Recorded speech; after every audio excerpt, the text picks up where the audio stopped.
see your talent! Now, it doesn't take a very observant person to notice a lot of points of similarity between Star Wars and Dune.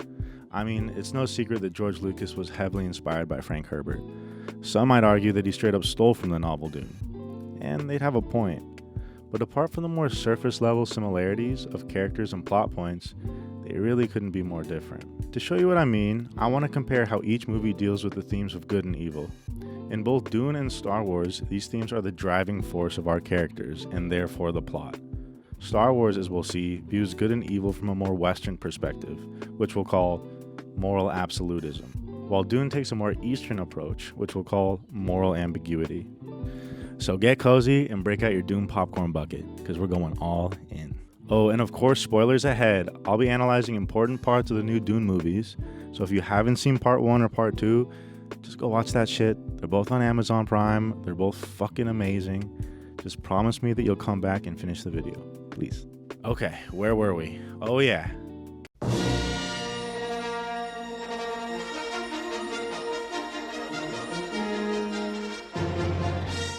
In the galaxy far, far away, the Western perspective of good and evil is evident in the clear distinction between heroes and villains.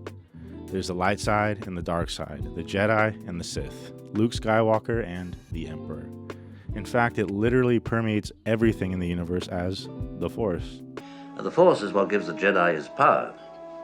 It's an energy field created by all living things. It surrounds us and penetrates us. It's clear from the beginning to the end who the audience is to root for and who they are to root against. In Star Wars, Luke Skywalker is our morally outstanding protagonist. He selflessly devotes himself to overthrowing the evil empire and restoring peace to the galaxy. He doesn't do it for fame, not for power, but because it's the right thing to do. The best example of this is the classic scene where Luke is battling Darth Vader, and it's revealed to him, and to the audience, that Darth Vader is his father.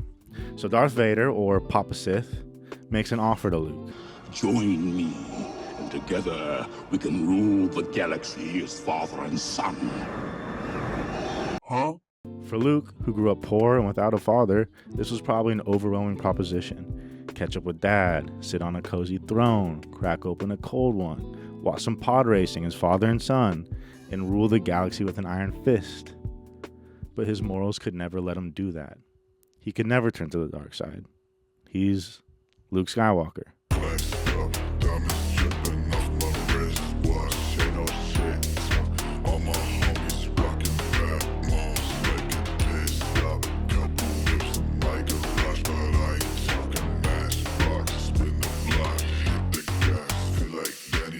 In fact, you'd be hard-pressed to find any example of Luke doing something morally wrong, at least in the original trilogy.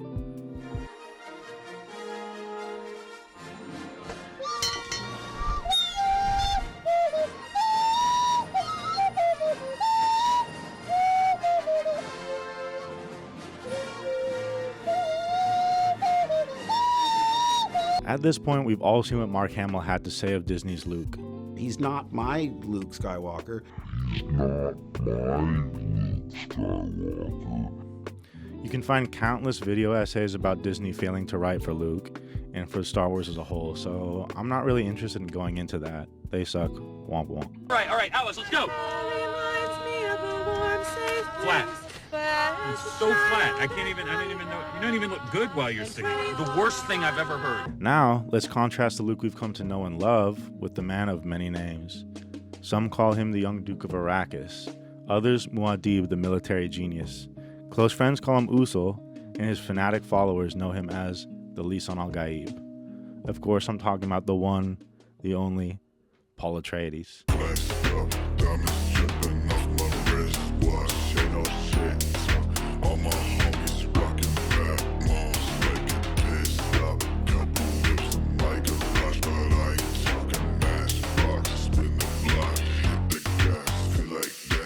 In Frank Herbert's universe of the warring houses, morality plays just as significant of a role as Star Wars, but it is far more complicated and nuanced from character to character.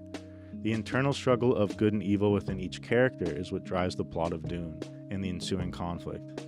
It may seem a little strange for some of you to see Paul as a protagonist that has a complicated relationship with morality. He's avenging his father, he's freeing an oppressed people, and seems to be motivated about what's right. And that's true for now. So, tell me again about those dreams you're having, Paul. I see a holy war spreading across the universe like unquenchable fire. A warrior religion that waves the Atreides banner in my father's name. Fanatical legions worshiping at the shrine of my father's skull. And what the fuck do you want me to do about that? I think it's clear that the groundwork is being laid for a character arc that may have us questioning if Paul of Atreides is the Messiah of Arrakis or its Antichrist.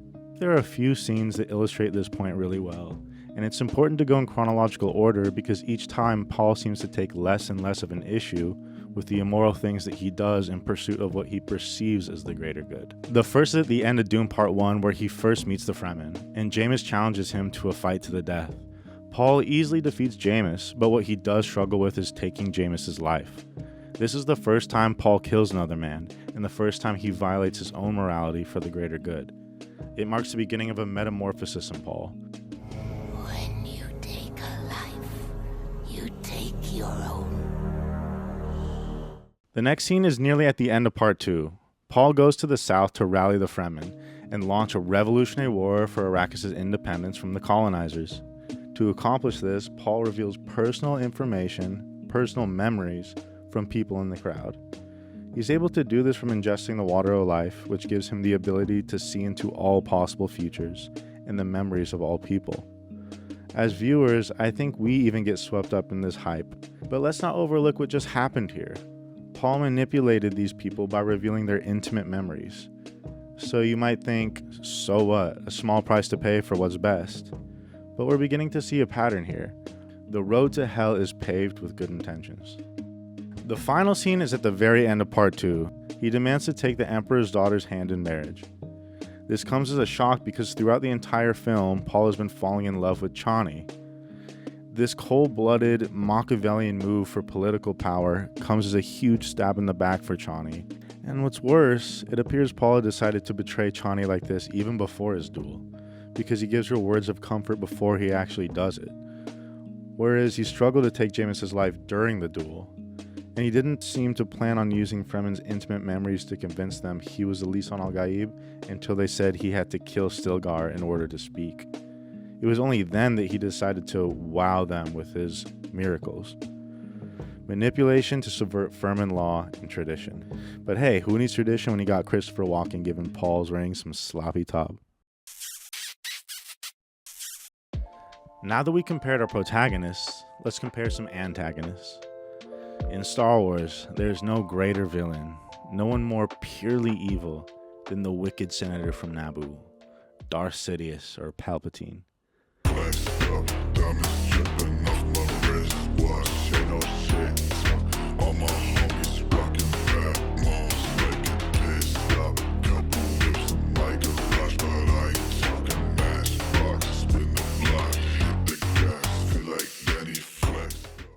Palpatine's rise to power by using democratic institutions against themselves and then ultimately dissolving them is enough to make any 20th century dictator bricked up.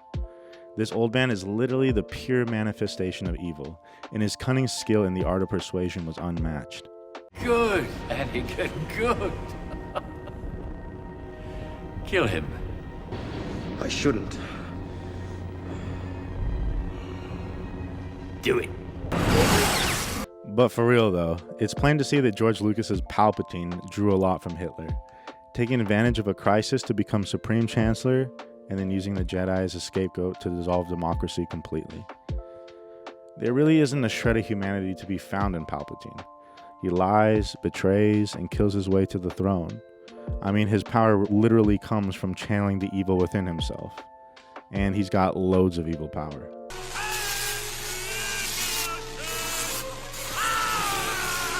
Now, let's compare Palpatine to everyone's favorite villain right now, the psychotic playboy of Getty Prime and nephew of the ruthless Baron of the Harkonnens, Fade Rotha.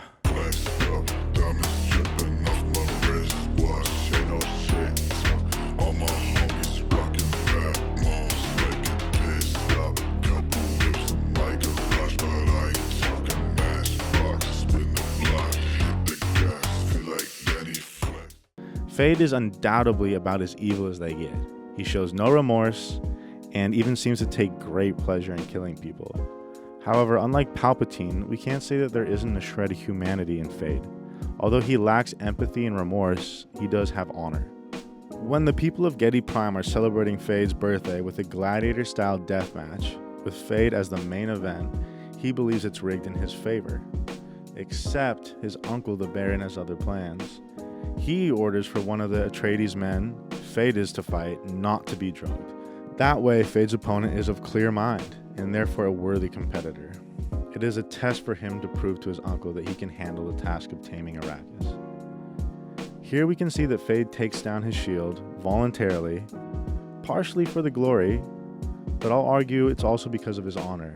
Taking the shields down and demanding the weird Gimp guards don't interfere is so that the Atreides man has a fair fight. So Fade can prove to his uncle and himself that he is truly a skilled fighter. These little pieces of evidence might not be convincing on their own, but when Fade ultimately bests him, he says, "You fought well, Atreides." And this line's significance becomes all the more potent when Fade eventually meets his end to Paul, and in his dying breath says, "You fought well, Atreides." For a final point of comparison, let's examine the Jedi and the Bene Gesserit, the male-dominated goody-two-shoe, lightsaber-wielding wizards of Star Wars versus the female-dominated, Machiavellian, backstabbing bitchy witches of Dune. In the landscape of Star Wars moral absolutism, the Jedi are no exception. To be a Jedi is to be a good guy. He was the best guy around. What about the people he murdered? What murder? The Jedi function as stewards of the Force and dedicate their lives to keeping it balanced. For over 1,000 generations, the Jedi Knights were the guardians of peace and justice. Now, one could absolutely make the argument that their idea of balance might be a little skewed in their favor. Bruh. But as far as George Lucas's intentions go, in the original trilogy, the Jedi are certainly up against the behemoth Sith Empire dominating the galaxy, even if it is only 2 Sith. But those Bene Gesserit, what those women are up to is far more mysterious. First, to even become part of the Bene Gesserit, you must survive the test of the Gom Jabbar, where one must endure severe pain in their hand and not give in to the instinct of pulling it away.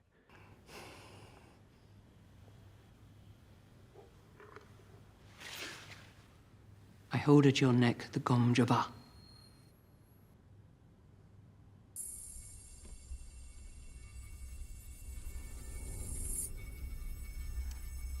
Oh.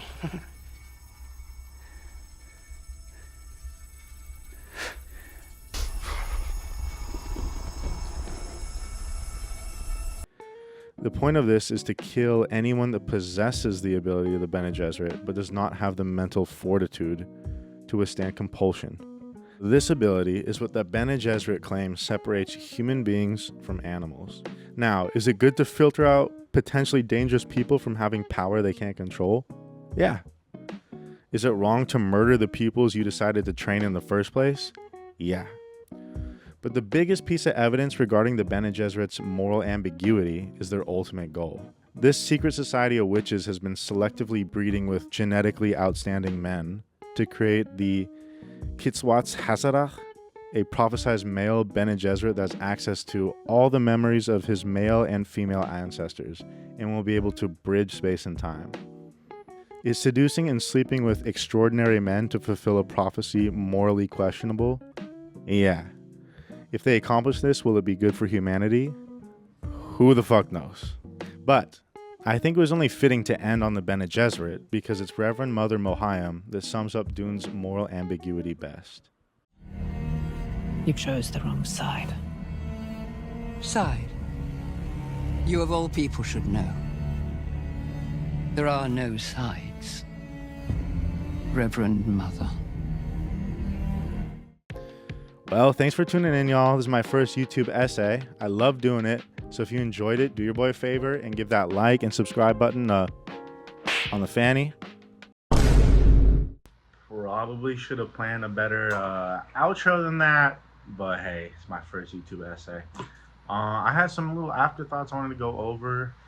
You know, I've been like hearing a lot about how people are complaining about how Star Wars is dead and this, that, and the other. But honestly, I think that Dune is the story that we need right now. I think that, you know, when Star Wars came out, America, or at least white America, thought that the U.S. could do no wrong.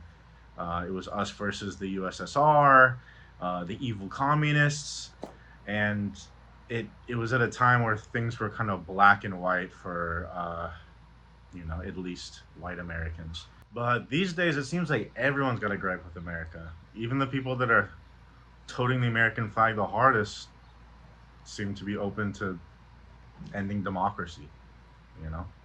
So I think that, you know, Dune's moral ambiguity in today's landscape makes way more sense. It's the story we need right now, and you know, so those that are like mourning Star Wars, just let it go.